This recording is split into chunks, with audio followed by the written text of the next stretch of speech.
What is going on, everybody? Happy Tuesday afternoon. Hey, we're on the show, so that means there is 4 games or more. That's when we do shows. 3 games or less, we don't. We have the bare minimum. We have 4. 2 insanely big spreads on this slate. Interesting one, no doubt about that. Excited to pick the man's brain, the GOAT himself. Rio, first. Actually, I'll throw it to Rio first. Then I'll say hi to everybody in chat. Rio, how are we doing on this fine Tuesday afternoon?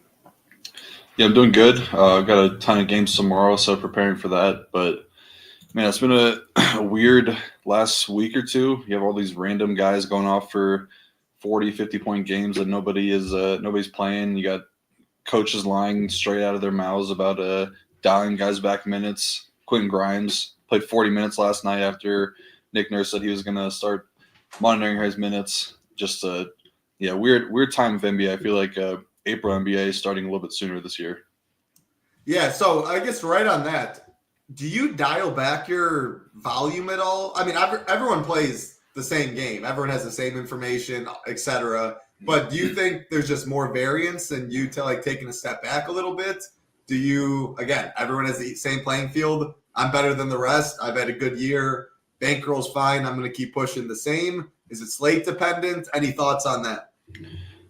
Yeah, I think right now is probably a pretty good time to dial back a little bit. I think today is okay. Like, we should be able to avoid those situations, but like tomorrow, probably a good time to dial back your volume a little bit. I know they have a lot of the better prize pools coming out on those Mondays and Wednesdays, but so it's kind of tough. But yeah, I would say now is probably a better time. I've done it a little bit. Normally I've been jamming in a lot of those satellites and the 150 max, but now I've been kind of dialing it back a little bit, just playing some of the smaller tournaments. I mean, playoffs are right around the corner. I love NBA playoffs. 40 minutes from all the best guys, so you could get 2% on Jalen Brunson and stuff like that. Like, playoffs are a good time right around the corner. If you think you have an edge now, push it. That's a huge thing in DFS. If baseball is your best sport, definitely save some money for baseball, which is right around the corner. MMA, NASCAR, PGA, so much going on over here. As y'all know, first got to say hi to everybody in chat before we get into this 4-gamer. What's up, Mika, Jim, Richard, John Sullivan, Langley, Matt, Jason, Gangrene, Jordan, Justin Rice, Mark F, Wardo, Ricky, Jason Turner, Desmond, 2G2, William. I think I already said hi to Mark. Who else have it? Ian, what's going on, my man? Jose, Zach, which games do you like getting to the most? We will talk about that right in a second. I guess, yeah, let's do that. Broad slate overview, Rio. Again, we are going to screen share SaberSim. I'll pull that up right now. Best optimizer out there, the best partnership we have. I'll get to the promo and the graphic in a little bit. But again, you can see the 4 games right here. I like looking right away. At first, the start times, 7 Eastern. So this is on Mountain Time. So 7 Eastern, 7:30, 8. Absolutely love that. All 4 games within an hour. Enjoy the rest of your night. We should have all the injury news. Looking at those spread-wise, 16.5 favorites are the Cleveland Cavaliers. 14.5 favorites are the Detroit Pistons, the first 2 games that lock. This looks like the clear best game, just looking spread total. 236, tied for the highest. Only 2.5-point favorites are the Bucks. But it's an injury. Like NBA DFS is more injuries than side total, like, etc. It's minutes, it's usage, it's opportunity, it's price. So I don't really see that Bucks game getting as much ownership as you'd initially expect. Let's average it out. So you see, sorting by the highest owned guys right there. Now let's go Indiana, Milwaukee. Look at that. Only 4 guys above 10%. 5, excuse me. Only 1 above 20. Whereas if you sort by everything, a lot of players above 20%. So naturally, I would say my favorite game, Bucks Pacers. But looking at it, I think the chalkiest game will probably be Clippers Pelicans, and more so probably on the Clippers side. Detroit's going to get some ownership too. Anything you want to touch on favorite games, broad slate overview, differences, like game theory wise on a 4-game slate? Are you making less rules? Anything like that before we do go game by game? Yeah, so I guess I'll start with the game environments that I like the most. I think it's pretty clearly the Milwaukee Indy one. It definitely has the most implications in terms of standings on the slate. I think those are the 4th and 5th or 5th and 6th team in the East. So it's a really big game. They're within 1 game of each other. So I think we get some tighter rotations there. But I also could see pretty much every game staying close. Like, I don't know if I mean Washington, they've been playing a lot better in the second half of the season. Detroit has been really, really good as well, but they actually have like a decent team they're going to be trotting out there. So I think that Washington is kind of sneaky. I think that they'll be able to hang around. I actually think Brooklyn has a chance of hanging around as well. They've been playing pretty good ball as of late. They will be without D'Angelo Russell, and then Cleveland has some pretty big Q tags as well already rolled out. Ty Jerome, but I mean Donovan Mitchell and DeAndre Hunter, if those guys were to miss, I think there's a chance that they can hang around a little bit. But I think it's pretty clearly the Milwaukee Indy one that's the best one. In terms of like rules and just like game theory aspect for a 4-game slate, you could definitely get a lot more into game stacks. I think it's pretty viable on a slate like tonight, especially that Milwaukee Indy game. But you could definitely make make less rules in terms of grouping guys away, but maybe a little bit more correlating rules. Like if I have, 2 of Milwaukee guys, give me 1 Indy guy, which you might already get that naturally, but things like that are definitely things that I think you can play around with on these types of slates. 100%. And I do like how you show, like I clicked on just Dennis Schroeder. If you are on SaberSim and you click on like a random player, you can see the correlation, whether it's positive with some of these Detroit guys, like again, Washington, Gil Vucevic on the other side, you see they are positively correlated with Schroeder. So you are more likely to get them when you do run lineups. You can see the negative correlated pieces, Schroeder and Cade, Schroeder and Duran. So they would be grouped away more times than not in those lineups. Everything is taken into account for with SaberSim. Again, if you want to really dial in, I do not want to play any Kawhi today. Just uncheck them. It'll get your builds more directly to the path that you want. If you know you don't want more than 20% Duran, this is the first step that you do kind of make your own player pool, X out guys, do whatever you want to do. Then you build the lineups up here and you can mess with it after. Again, real quick, pull up the graphic. Best content over here at SHIPIT. Best optimizer at SaberSim. Not even close to the highest price in the industry at all. If you want just our content, you can check that out on the site. Weekly, monthly, annual options. The core package for SaberSim, get you 150 lineups and late swap. Check that out, $99. By far the best value, though, for only $30 more. Gets you 350 more teams with contest flashback to see what all the pros are doing and projections ownership for SaberSim on all the sports they offer. Even if we don't offer it, you do get it with that package as well. If you want to try out contest sims, definitely give it a try. These prices will be going up so much. Great feedback with SaberSim. They're in the Discord as well. If you join, definitely get in the Discord. Don't talk about it enough. By far the best community. If you have any questions with SaberSim, though, not like Saber spitting this out, what should I do? More about the actual tool itself.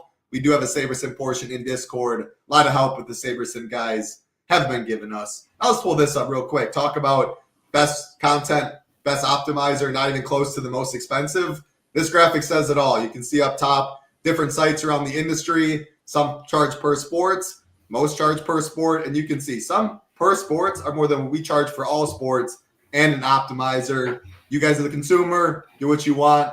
I think spending less on content, more on your contest to try and make whatever it is, $1,000, $2,000. You can't make money in this industry if you don't put money into the contest. So that's always our goal over here. Rio, let's talk some hoops. First game of the night. Again, 2 games at 7, 1 at 7:30, 1 at 8. Go about your day. Have a good night. Come back for a big boy slate tomorrow. And then Thursday, I believe it's this Thursday. I know next Thursday for sure. A lot of these Tuesday, Thursdays are going to smaller slates now, like the 4 and 5 games. So be on the lookout. You'll see us on the YouTube show anytime, 4 games or more. Had to say hi to my man Big Ed as well. All right, keep it rolling, or keep it going. First game of the slates. I'm tweaking now over here. Detroit Pistons, 14.5-point favorites over the Washington Wizards. Washington injury reports. You know what? How did I do that? 236 total in this one. Always go that way. 14.5-point favorites are the Pistons. Washington injury report, no Brogdon, no Coulibaly. Detroit injury side, no Jaden Ivey, no changes over there. So not a big game in terms of injury news. On the Detroit side, Coulibaly injury news is decently big for Washington. Again, second biggest spread on the slate at 14.5. I do sort this game by ownership, though. A lot of these guys projecting for a decent bit of ownership. Prices in this game, too. Outside of Cade, and I'll say Poole, nobody above 7K in this game. So if you do like want a Giannis or something, only 2 players above 10K. there is a lot of mid-tier, some value in this game. Sorry, make sure I'm not muted. All right, cool. Yes, like I mentioned off the top, I do think there's a small chance that Washington can hang around here. The issue that I have with Washington from a DFS perspective is that they will be getting Rashawn Holmes, Chris Middleton, Marcus Smart all back tonight. They lose Bilal Coulibaly, but they still have 10-plus guys that could see the court tonight. And then Detroit being fully healthy, getting Tobias Harris back a couple games ago, that has kind of thinned out their rotation a little bit, or extended it a little bit, I should say.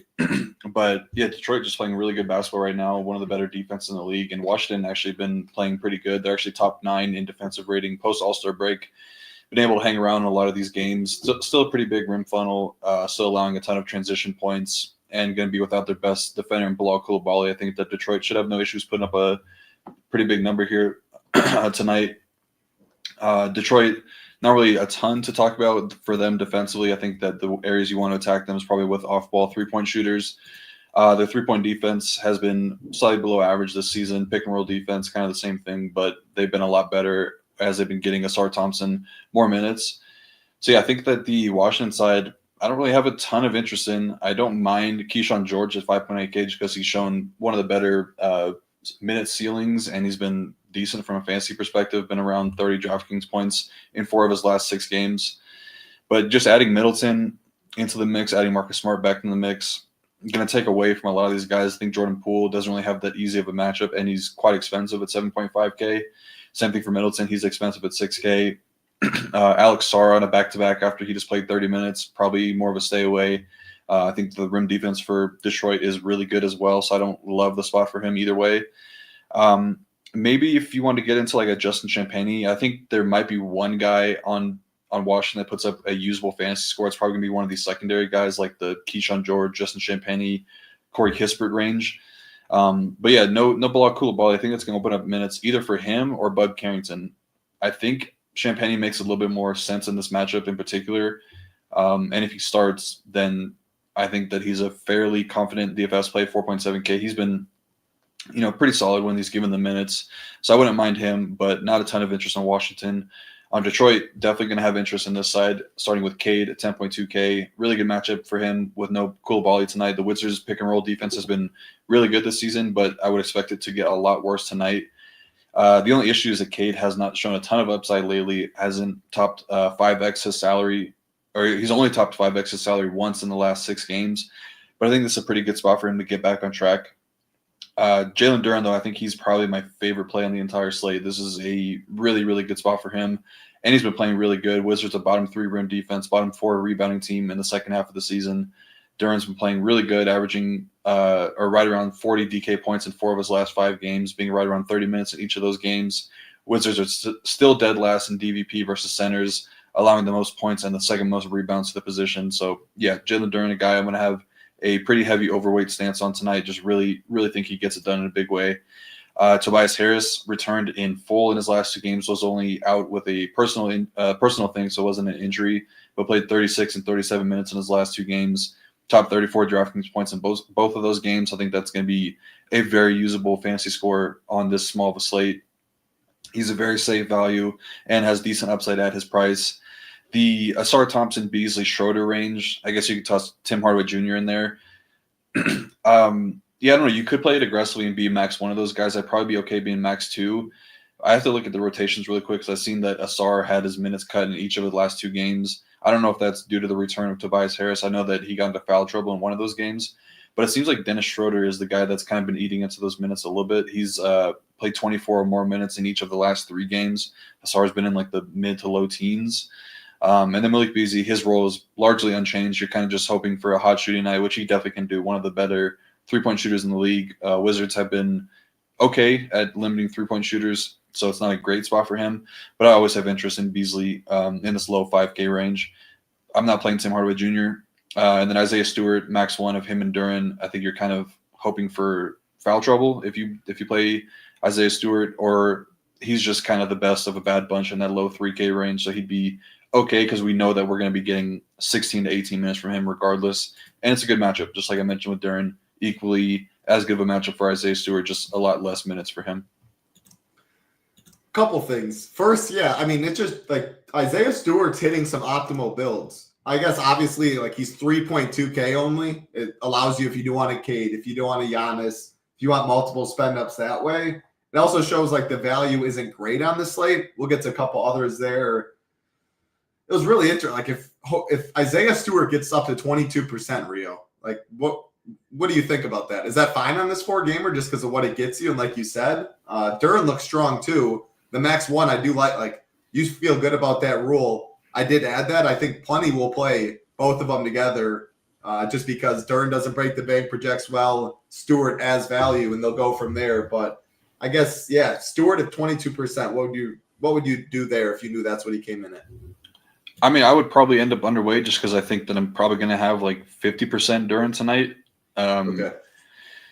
But yeah, I mean, I don't want to like steer people the wrong way and say you can't play them together because it's only a 4-game slate. It's just not something that I prefer to do because I think that in terms of like winning tournaments, you're probably going to need one or the other. I doubt you would need both because the scenario where Stewart hits a ceiling probably comes in a scenario where I would imagine either Duran is just playing less minutes because the game is kind of out of hand, or he's got into foul trouble. And then vice versa. If Duran is smashing, they're not going to pull him out earlier than usual. They probably just let him run a little bit in this matchup.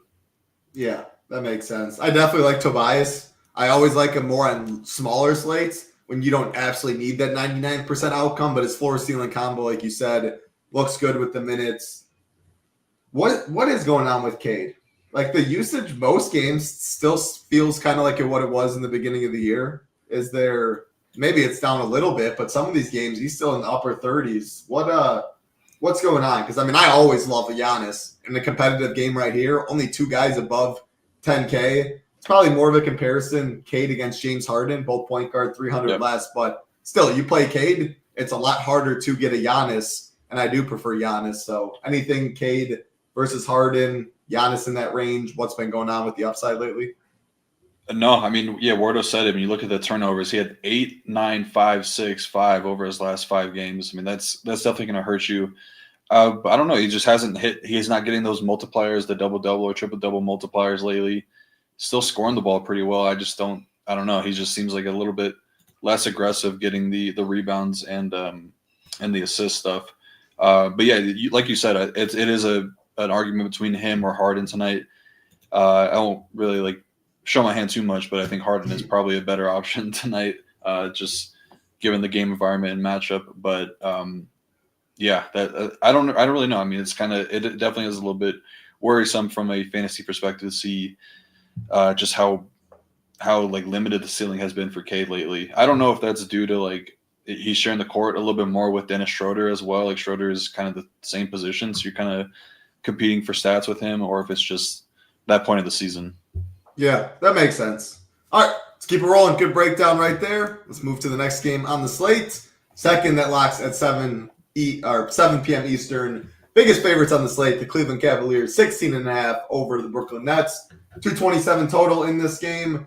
Definitely important injury news for sure on both sides. So D-Russ is out on the Nets. We have Cam Thomas, questionable for Brooklyn. Cam Thomas, you can see right here, going to get some ownership. On the Cleveland side, no Ty Jerome. We already got that news. And DeAndre Hunter and Donovan Mitchell are questionable. I'll throw it right to you on that note. When I see 16.5 point favorites and I see one of the studs, D-Mitch, questionable, it feels like a game that you can give him a rest. Obviously, Twitter will always let us know whether he tweets or not. It's the first game of the night. I want the Cam Thomas injury, or your take on Cam Thomas injury news as well, because, man, I've loved Cam Thomas since he came back. He was my Cam loves his under 6K, 6X play. Yeah. He was like 2%. I mean, dude, Cam Thomas just chucks. He's going to get ownership, though, this slate, relative to the last slate that I did like him, assuming he does play, though. But D-Mitch, Hunter, and Cam Thomas, 3 big injury news on this slate. Any leans, and then break down this one.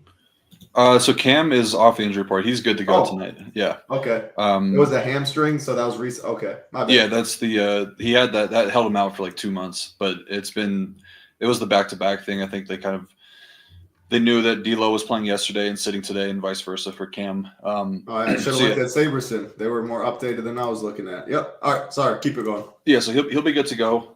He's been playing really good. I mean, yeah, like you said, he's going to chuck it. He's playing more minutes as of late. I'll dive to that in a second. But yeah, I think that the Donovan Mitchell thing, like you said, I think it would be a good time to get him the night off. I mean, these guys aren't really playing a ton of minutes, but they have been pretty durable. I think they definitely want to go into the playoffs as healthy as they can be. DeAndre Hunter, the illness tag is definitely a little bit worrisome. You kind of, always see that throughout the day that is probably more doubtful than in. I don't think that him being out really changes too much because then you're adding in like Dean Wade and Isaac Okoro, just two really low usage guys that don't really do much from a fantasy perspective. But the Donovan Mitchell stuff is obviously huge because if he were to miss, Darius Garland going to see a ton of usage, and he's been really good in the games without Donovan Mitchell this season. But that would also probably bring in Sam Merrill possibly to the starting lineup. I would think it's probably more than likely Isaac Okoro. But then Craig Porter Jr. kind of becomes a sneaky value option at min price just because they could give him more run if the game does blow out. But like I said, the Nets have been playing pretty good defensively this season.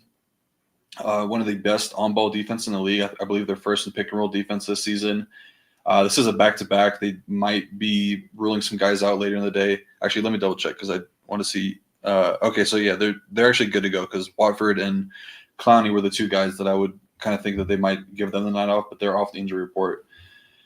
Yeah, but post All-Star break, the Nets have been a little bit worse. They're bottom 8 in defensive rating. The rim defense has been very bad.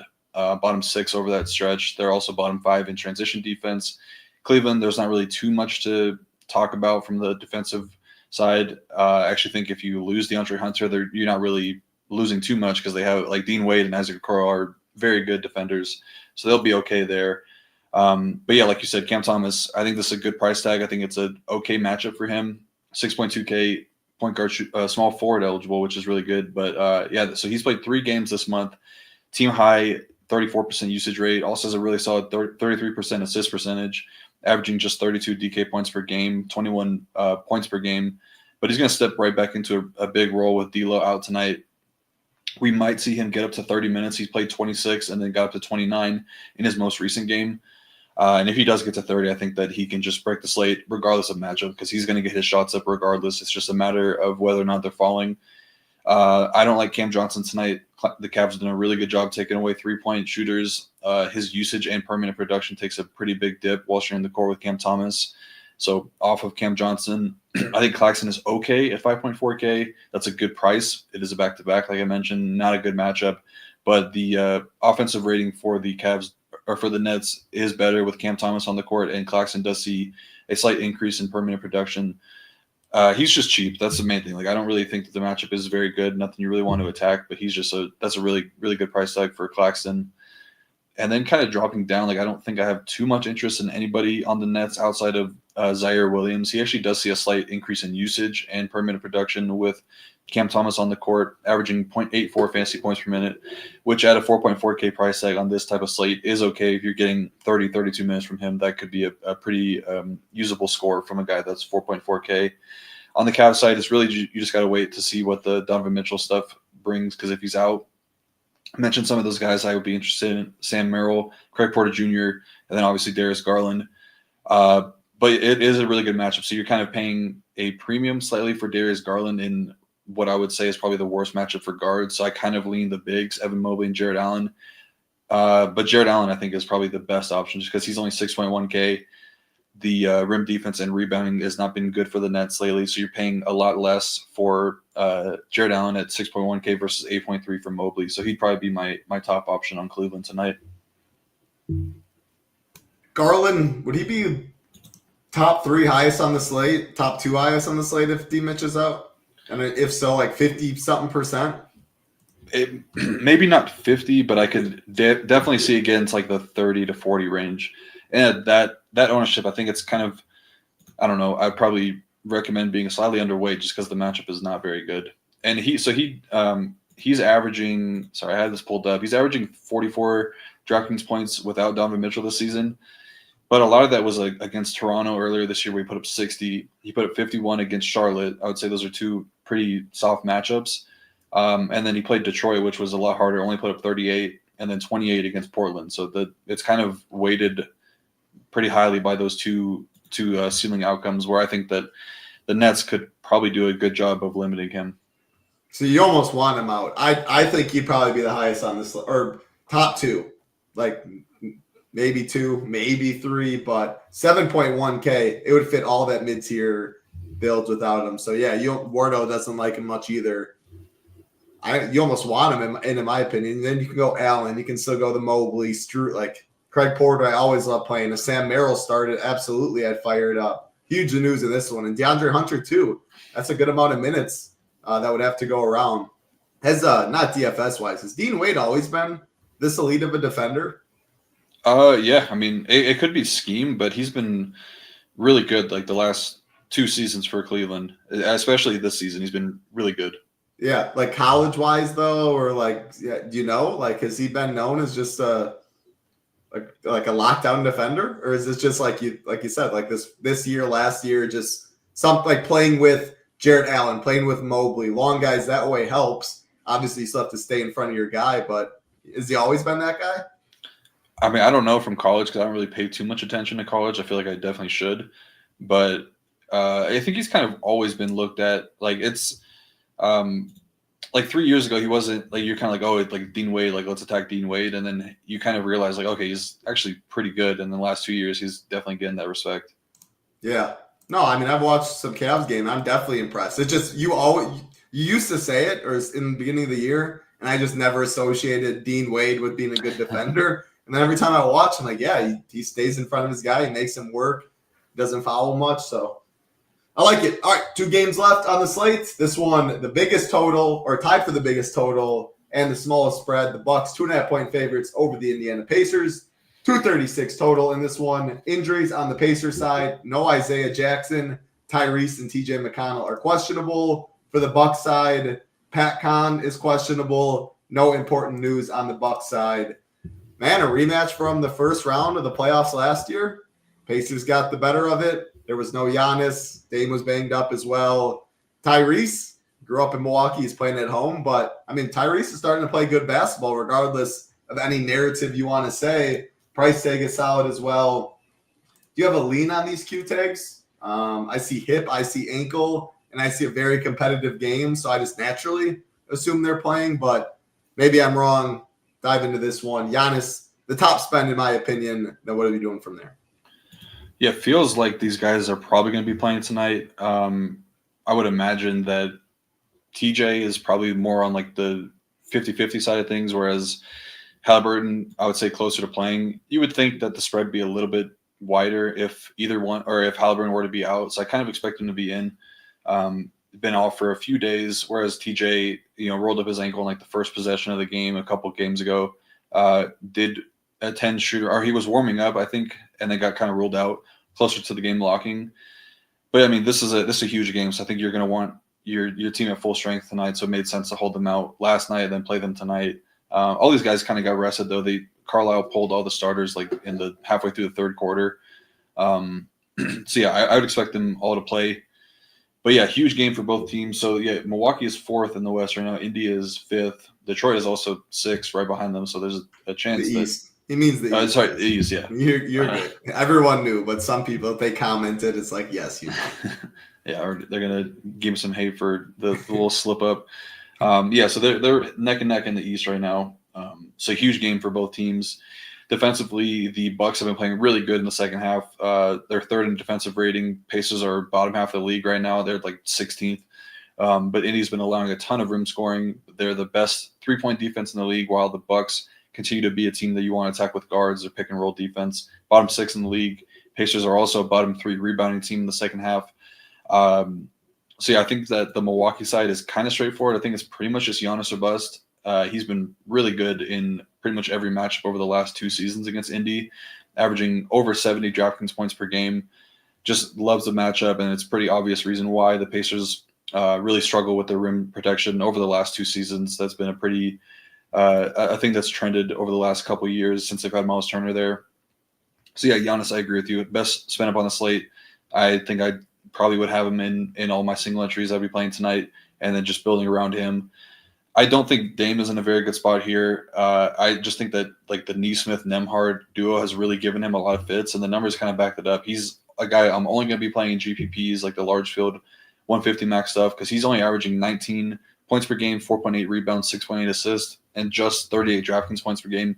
Really has only had one game you would have wanted to play him against Indy, and even then it was like 52 fantasy points, so it wasn't great. So Dame is going to be a guy that I'm going to take an underweight stance on. Same thing with Kuzma. Like I just don't want to play this guy that just sharing so much usage with Dame and Giannis, and he's been bad. Like he's been really bad. I don't know if you saw the game. It was 2 games ago against Cleveland where Giannis was. I don't know. He was kind of. You could tell he was upset playing with Kuzma. Kuzma made like a bunch of bonehead decisions like he normally does, just taking stupid step backs and turning the ball over, and Giannis like threw his hands up. Could definitely tell he was frustrated, but yeah, just I didn't even write anything about Kuzma. Like he's just not a guy I'm gonna play. I guess in like game stacks you'd be okay getting to him, but I don't really know like what his ceiling truly is playing with Dame and Giannis right now. But Brook Lopez, 5.6K. I think that he's kind of interesting if you're building into this game a little bit more. So he had 16 games this year without Bobby Portis. He's averaging 32 and a half minutes per game. Has seen those minutes dialed back a little bit as of late. Over the last like 4 or 5 games, I think they're trying to get Jericho Sims mixed in a little bit more. But I think this is just with the importance of this game. Probably going to see him play like 32 to 34. I don't think you have to worry about him getting into foul trouble either because Miles Turner not really a guy that's going to be drawing too many fouls. They don't really have anybody that attacks the basket much outside of Pascal Siakam and Benedict Mathurin. I don't really think you worry too much about those guys drawing fouls on Brook Lopez.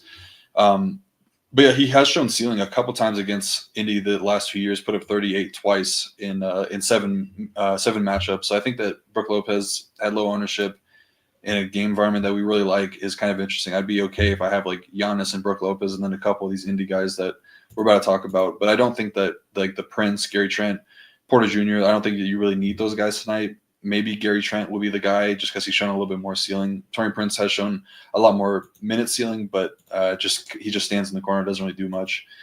For the Indy side, I really want Halliburton to be in because I think it's a really good spot for him. He's done really well against the Bucks, and the main reason why is the pick and roll defense has always been bad for Milwaukee since they've gotten Dame. And now that they're not really playing Andre Jackson, it's been a lot worse as of late.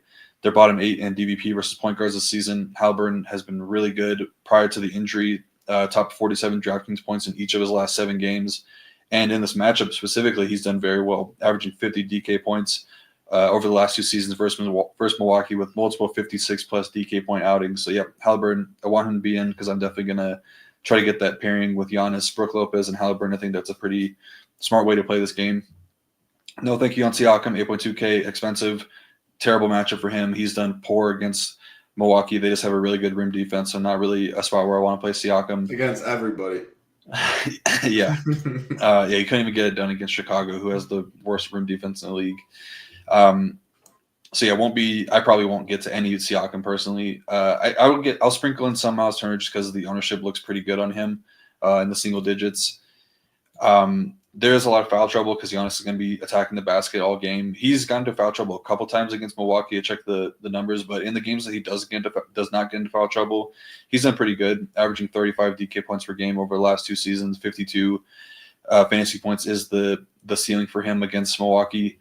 But I would say like stylistically, like defensively, how Milwaukee plays, it does kind of match up well for Miles Turner just because he's that stretch big and they're going to be packing the paint a lot. So that could lead to some more open looks for Miles Turner. You're just kind of hoping that he gets hot from deep. But I do prefer Jalen Duren for a little bit cheaper and even Brook Lopez for like $1,000 cheaper. As far as the secondary guys go for Indy, not playing Nembhard at nearly 6K. I don't really want to play Neesmith either, but the guy that I do have interest in it is Benedict Mathurin. Just looking back at some of the numbers over the last few years, some of his best games of his career have came against Milwaukee. He's topped 40 DraftKings points in 4 of his last 7 games against Milwaukee. He had a terrible game last night, but the game before that put up 30 in 40 minutes in his first game since February 26th. So I like Mathurin a lot. I think they're going to need his offense coming off the bench. Assuming he's coming off the bench, I don't think they're going to continue to start him. And especially if TJ McConnell were to miss, I think that kind of would solidify his minutes a little bit more. The last 2 guys I'll mention, Obi Toppin, just cheap, and he can do it sometimes. I don't think the matchup is great for him in particular. And then Thomas Bryant is a pivot off of Miles Turner, just in case Miles Turner does get into foul trouble. I think that he'd be the first guy off the bench. I do think the Miles Turner shout's really interesting. He's got like, let me sort by center ownership on this slate. We have Miles Turner down, what is that, 12, 13, something like that, at 6%. Like Brook Lopez and that pick and roll, the pick and pop stuff with Tyrese, like they just can't guard both. Brook just can't get there. They either switch and then it's Brook on Tyrese, or Brook always plays his sagging. They fight over, Turner pops, and it's a wide open three. And if Turner's making them early, like he could put up a 40 ball in this matchup. And they need a size against Brook on the other end, so his minutes are decently secure. So yeah, I like Miles Turner at it. Center's good. He's got to be low owned, and he's got all the upside. Not all the upside, but at 6'7", he has a 40, 45 piece upside in the best game environments when I want to play Giannis and other stuff like that. So yeah, that's what stood out to me most. I mean, Giannis, the best play on the slate. I think Tyrese is great. I like your hold on, where was it?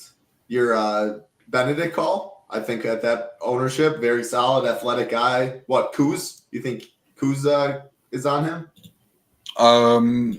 Well, he'd be coming off the bench, so I have to see what it probably Kuz will be on Neesmith, you think, to start? Yeah, let me double check the starters. Yeah, so they had Giannis on Siakam, I would imagine. Obviously, Brook Lopez, Turner. So yeah, I think Kuzma would probably be on Neesmith. On Neesmith. Yeah. I like Neesmith a little bit.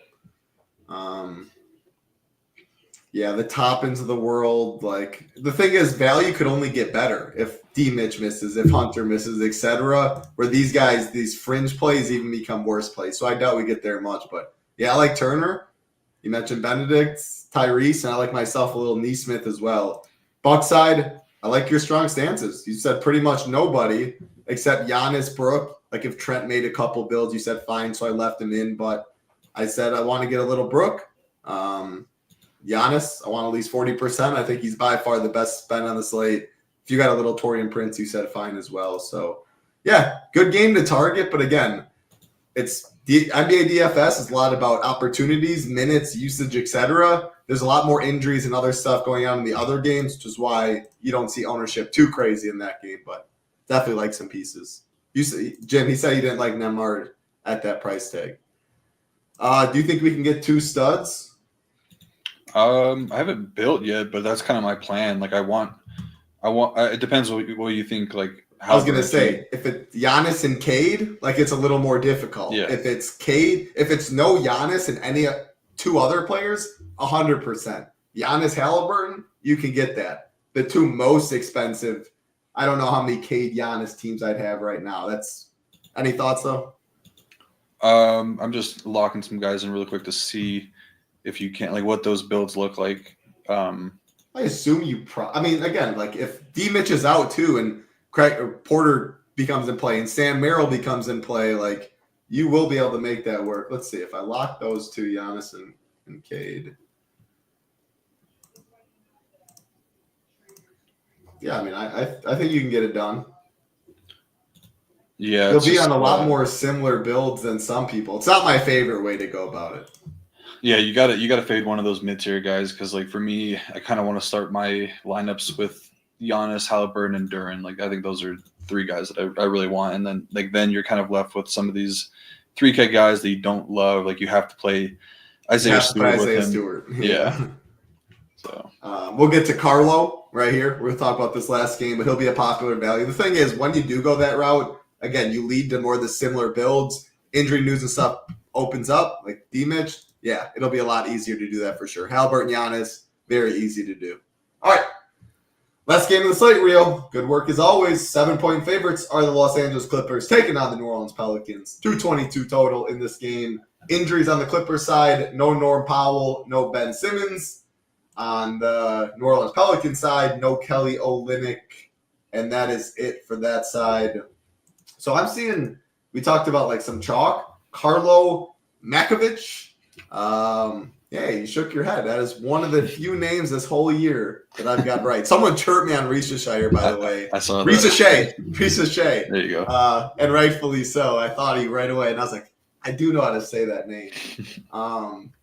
Yeah, I mean, this Carlo's getting a bunch of ownership. Let's sort it right here. 45% We take the average between Ship Nation and Saber Sim.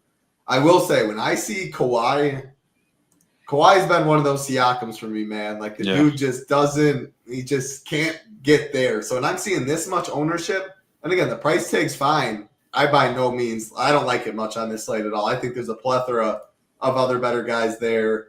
Talk about the Harden Cade. You did already. You said you liked Harden a bit.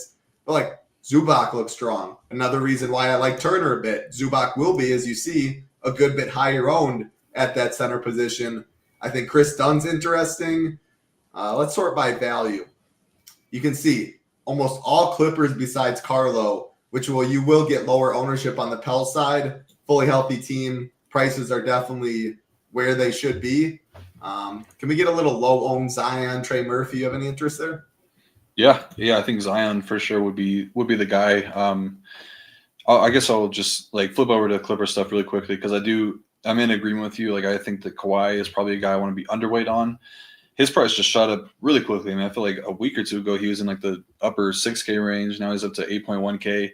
I would say from like a minutes perspective, he's earned the price tag, but from like a fantasy output perspective, definitely not. I mean, he's topped 41 DK points 3 times over his last 6 games, and the other 3 games was below 35 DraftKings points. I mean, he's coming in with a ton of ownership, like probably is he the highest, like second highest owned on the slate? He'll be there, assuming no one is ruled out. I think Kawhi probably gets like number 4 on the slate, number 3. Yeah, so like that's a spot where I just would kind of hope that he doesn't like if he gets you 40, I don't think that's killing you. No, and maybe he's like second, like you said. Maybe like it's Carlo and that. Let's see what our average has between Saber Sim and us. We have him number 4, and I'd be center's loaded, so who knows about this? Schroeder, we might be a little hot. Us might be a little hot there. So yeah, 2 through 4. Like at second to the 4th highest owned on the slate, and he gets me 40. I want 0. I'll live to fight another day, 100%. Yeah, so that's kind of my thoughts there because I don't like nothing. The matchup is good. Like Pelicans are a team we've been looking to attack all season long, although they have been playing a little bit better as of late. Each of these teams over the last 10 games have the same record, 4-6. So Clippers kind of, needing some wins right now. They're falling down in the standings. The Kings are kind of shooting up they lost last night, but the Clippers are 8th right now with Sacramento and Dallas. I mean, even Phoenix is kind of right there on their heels. So I would say that Clippers definitely going to need a win here, and Pelicans are, in the lottery kind of right now. So I think that they are incentivized to lose. But yeah, I don't really have a lot of strong takes on Kawhi. Like I think that 50% from him is too much. I'd probably want to be underweight that. I do prefer the spot for Harden. He's just been playing. The reason I liked him over Cade is just the recent form has been a lot better for James Harden. He's topped 57 DraftKings points in 3 of his last 4 games, whereas Cade hasn't topped 52 in like more than 1 game over his last 7. Yes, I think it's just a really good spot for Harden here, assuming that Jose Alvarado is not starting, which I don't think he will be. Not saying that Alvarado is like the most lockdown defender in the league, but it's a lot easier going up against CJ McCollum and Trey Murphy and who else do they have projected to start? Like Zion and Carlo. I think those guys are a lot easier matchups for Harden than it would be for Alvarado. Let me interrupt your thing right there because I just saw a video, or maybe it was 2 weeks ago, my buddy sent me. I've always been a huge Harden guy back in the day, and all my buddies hate him for his play style. Dude literally had guys guarding him from behind, literally telling him to go to the rim and changing every single hands behind their back.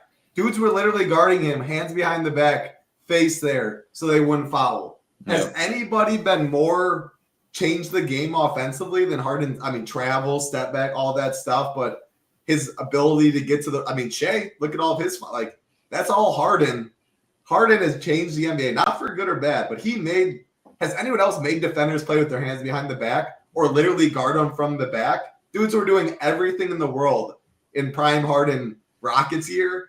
I mean, I loved it. So I watched some old highlights, but do you want to say anything to that? Like, you mentioned Jose Alvarado, which is why I thought, like, prime Harden, like, he would laugh at Jose Alvarado, even though he is pesky. But any thoughts on James Harden prime or anything with the NBA? I mean, man, no one plays behind their back against a dude in the NBA. Yeah, I would say like in terms of just impact of the game, like it's got to be him and Steph of recent memory that have really like changed the offense and the way that teams play defense. Like, yeah, Prime Harden, he was great in Houston. Like, damn, some of those numbers, like straight up video game numbers, when you look back at them, he was killing it. I mean, he had the goat coach of what you want for Harden. Meg Yeah. D'Antoni was like, you literally do everything. But if a defender is playing with their Hines guy in the back against my best player, I'm giving him the ball every time too. Like, what is going on? It was when the Utah, your boys Rubio, I think, was guarding him from behind. So yeah, keep it moving. It's just something I don't think we'll ever see in the NBA ever again. Yeah, for sure. When Dyson Daniels lock him, thing is, ain't nobody is locking down. The better O will always beat better D. Daniels will always have his moments. Harden will still get his when he needs it. So that's what I got. Yeah, Draymond Green changed up the game too. Yeah, so wear a cup when you're playing basketball now. But yeah, I was gonna say like the Shai Gilgeous stuff. I saw it. I don't know. Like, what do you think about the whole like Shai MVP? Just I think Jokic stuff. I think Jokic is the best player, and it's not even close. So I'd give Jokic the best. I'd give him the MVP every single year. But you can't take.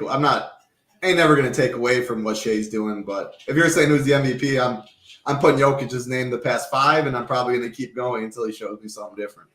Yeah, I agree. I mean, Jokic's having like one of the greatest seasons of all time, and the only reason they're giving it to SGA, I feel like it's just because they're first in the West. But like Denver, they're second. They're second in the West, so I don't know. They want a new face. They need something other than Jokic. Like, can't just be repeated. I don't know, but yeah, it's the DEI award this year. Yeah, there you go.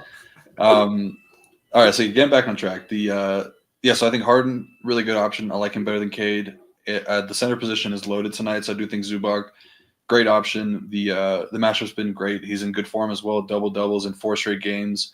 Pelicans are one of the worst rim defense in the league. They're second worst behind the Bulls. Bottom 3 rebounding team, bottom 2 DVP versus centers. So Zubac in a smash spot here. It is, like I mentioned a while ago with the Ben Simmons stuff. I think now is the time to play him while Ben Simmons is out, because they do correlate very negatively. Like his minutes were coming way down when Ben Simmons was playing. They wanted to get him out there for that small ball center spot for whatever reason. But I think Zubac is a really good play right now in this matchup, particularly. The secondary guys, I don't think we're going to need for the Clippers tonight. But if Donovan Mitchell is in, then I would be okay taking some shots on like the Bogdan, Dunn, Derek Jones Jr., Batum, Coffee guys. I think if I had to rank them, I like Batum the most. He actually made the slate plan today, which it just shows how poor the value is right now. But he's been playing pretty good. They've been playing in more minutes. I think Ty Lue was kind of talking about dialing back their minutes a little bit, but they kind of can't. Like, they need to get wins right now. He's taken 11 3-pointers over the last 3 games, played 24 to 34 minutes over the last 3, and he's 9 for 11 from 3-point range over that span. The Pelicans are allowing a lot more threes as of late in the second half of the season, so I think matchup-wise, it does set up well for Batum. But you could say the same thing for Bogdan. He's actually been playing a little bit better. I guess, like, he's making not hard to do. He literally was getting DNP'd. Yeah. So, yeah, he's been playing a little bit better, but he's, I would say, expensive for what you would need from him at that 5K range. I see Chris Dunn getting some ownership. I don't know. Like, I guess he's okay. Like, the range of outcomes for him is so wide. He has like a couple 40 balls mixed in there, a 31-pointer. But then it has a 16, 11, and 17. Like, that would be really bad to play at ownership. So I probably won't play too much Chris Dunn. I probably just try to find some upside elsewhere. On the Pelican side, yeah, like you mentioned at the top, I do like Zion a little bit at low ownership. That's mainly it, though. It's just low ownership because he's been – like, you're not getting a lot of minutes from him. He did top 30 twice over his last 5 games, which is he deserves some like a round of applause because apparently he has the worst cardio in the league, missing every other game with a conditioning tag. So shout out to Zion for playing 30 minutes as an NBA player. But the rim defense for the Clippers has been elite this season. Going to have Kawhi on him a good bit. So I would say the matchup, there's not really a ton to love there. He's just so dominant from a usage perspective and a point per minute perspective that if you're getting 30 from him, there's a chance that he could get 60 DK points. Murphy's okay. The price is coming down a little bit. He's just so streaky. Clippers have done a really good job to take away the 3-point shot the second half of the season. I just don't really think that I want to pay a premium price tag for him. Same thing for CJ. Like, I don't know if there's much upside there for him. I think Missy is okay. He's, kind of seeing a little bit more minutes. They were a lot more reluctant to play him alongside Zion earlier in the season, but they've kind of found something there. So he's played 28 multiple times. I don't think that there's really too much from a ceiling perspective. Like 30 is probably the max you're getting from him. And I don't even think the matchup is even that good for him. Alvarado, I play Alvarado 100 times over Chris Dunn, even if he's coming off the bench. Like Alvarado, I know that he has a ceiling to him. I don't think Chris Dunn has much of a ceiling. And then Carlo Makovic, assuming that he's given the start, he's probably the best value in the slate because he has started 3 games this season, averages 32.5 minutes per game as a starter and 30.2 DK points per game as a starter. Playing really well, kind of providing a really solid floor just because the reboundings have been ticking up a lot as of late. I would be fine with like 20 to 25 from him, but he does have the upside to get you 30, which would be really good on the slate. Assuming Carlo's going to be 45% owned, where do you see yourself being with that? Like usually in NBA, like I just am overweight on guys like this. Like there's enough roster spots to get different. NBA is so projection based because it's so easy to calculate minutes, usage, there's 24-second shot clock, it's back and forth. Baseball, you have 4 at-bats, best player in the world can go 0 for 4 any day. Golf, 1 bad hole, screws everything up. MMA, 1 punch, like basketball over any other sport, projection. I rarely get underweight on plays like this. Obviously, ownership still 45%. Some days I have 80% of plays like this. Thoughts on what you'd do today on a guy like 50% Makovic? Yeah, I guess it kind of depends. Like, what I do projection-wise with all the guys priced around him. Something that I've kind of learned the hard way with the Sims and with Saber Sim. Not to like speak negatively about Saber Sim because I think it's great, but like just literally getting a guy that is 70% on or whatever 50% on Carlo Makovic, and then if you have a guy like Obi Toppin who's projected for 6 points less, if you make that like 3 points less, but he's 2% owned versus 50% owned, like you're going to get a lot more Obi Toppin. That's just kind of what the Sims are going to do. So you kind of got to mess around with it a lot.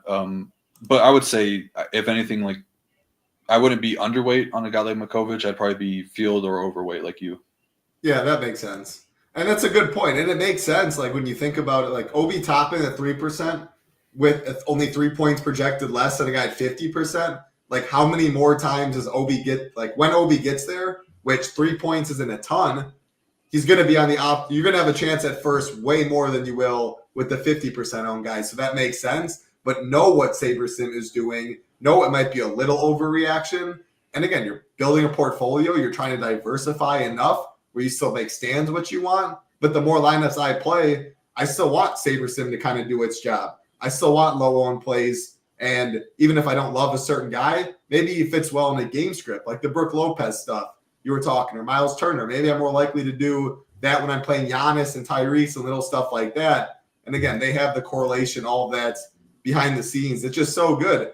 If you, like Nate says, if you want to click 3 buttons and build lineups, you can get competitive teams. It's a great thing about SaberSim. When you really dive in, you listen to people like Rio, you look at the Stone, you look at the Slate plan, you make your own adjustments. Now you have your own path with SaberSim, and there really is nothing better. So, and man, I think it's a solid 4-game slate. And again, we will get the injury news, especially the Cavs stuff. 7 Eastern, big injury news. Everything, of course, projections, ownership updated, core reports, any changes always in yellow. The Stone showdown content. Is there showdown content tonight, Rio? I mean, it's lots within 1 hour, so I don't know what they did with the prizes or that, but I figured I'd ask. It's still decent. I did say that I would have it tonight since I didn't do it last night, so I probably will try to get it up before the slate locks. But yeah, I mean, there's not too many injury news that will change in that game. Like you should be able to do it there. We have no few takes at least. Cool. Did you want to just go? I know or run up on an hour, so we could just end it or go through the FanDuel stuff really quickly. It's up to you. I can get over to FanDuel. Yeah, let's do it super quick. Because I did see some pricing stuff on the center position in particular at FanDuel that looked a lot better. I'm just going to sort by salary, and if you want me to click center, whatever you want to do, I can do. But or do you want me to sort point per dollar? Just go by salary. Okay. Yeah, so I think that the guys at center that I would probably be heavy underweight on, probably full fade, Claxton, Alex R, 6.7, 6.3K. That's not very good. Holmes, bad at 5.5K. Daron Sharp, I think probably bad, 4.9K. Missy, I think, is really good at 4.9. And then Zubac is a lot better than Duran on FanDuel because they're only $200 apart, much higher minute ceiling over there. Jared Allen has dual eligibility. I like him over Mobley again, just 'cause I think he's got more block and steal upside there. Turner is kind of in that weird range, but he does have more upside on FanDuel because he does have a higher ceiling with the blocks. And the same thing for Brook Lopez at 5.8K. He looks pretty good at center. The point guard, if you want to just hit over there really quickly. Keep going. I got it. So, yeah, I think Harden is for sure the best point guard option on FanDuel. 9.6K is really good for him compared to Cade's 10.5. And then Chris Dunn, unfortunately, he's getting a ton of ownership on FanDuel, but I do think that he's better over there just because he does have the steals to fall back on. That's probably the only two guys that I would probably be pointing out. Garland is probably pretty good if Mitchell does miss at 7.3K. Small forward is awful on FanDuel. I never really play FanDuel. A lot of the time it is. So right now I just click small forward. I sort by value. 4 guys are projected above 5x. It's like they're supposed to get 5x their salary. But again, just know everyone's playing that same exact game. So you are a guy like Chris Middleton or Cam Johnson that I would never click on DK, or not never, but you said you didn't like Cam Johnson on DK. Very much in play on FanDuel because you have to play 2 small forwards. He gets you 5x your salary. Again, looking at this, you would take that any day. So I do play on FanDuel sometimes on positions like this. Like I'm just playing a lot more guys, and I'm fine playing like 2% of multiple guys that way because I'm not really in love with any of them, especially when I don't love Kawhi. Like, of course, he's a great play. A lot has to do with the position. We still didn't love him. Maybe that's a little spot I could get different in is how I look at it. Yeah. It seems like on FanDuel, you probably just are keeping your small forward pool really tight and probably is just like Kawhi, Cam, Tobias Harris, maybe Bennedict Mathurin too. Maybe you play him at small forward versus shooting guard. But yeah, I think that probably covers it all. Just wanted to hit on that I know we don't really touch on FanDuel much, but we do have some people that still play over there. Yeah, the main thing is center. Again, it's a onesie position, so you really, really have to make sure getting that right. Whereas DraftKings, you can play 2. Otherwise, for the most part, again, you can tell on the stone too. Let's go NBA, the stone. We have FanDuel, we have DraftKings, we have projections, we have ownership for everything. It's a very good way right there. Again, you can see who's popular there versus on DraftKings and go about that. I always like looking at the pace as well. Again, when these lineups are confirmed, you will get confirmed right here. That's it for us, though. 4 games on tap. Again, if you do want to join us, ShipItNation.com. Click Join the Nation right here. And then multiple different options for you with SaberSim. Again, Core gets you 150 teams. Starter gets you 500 with projections ownership on SaberSim.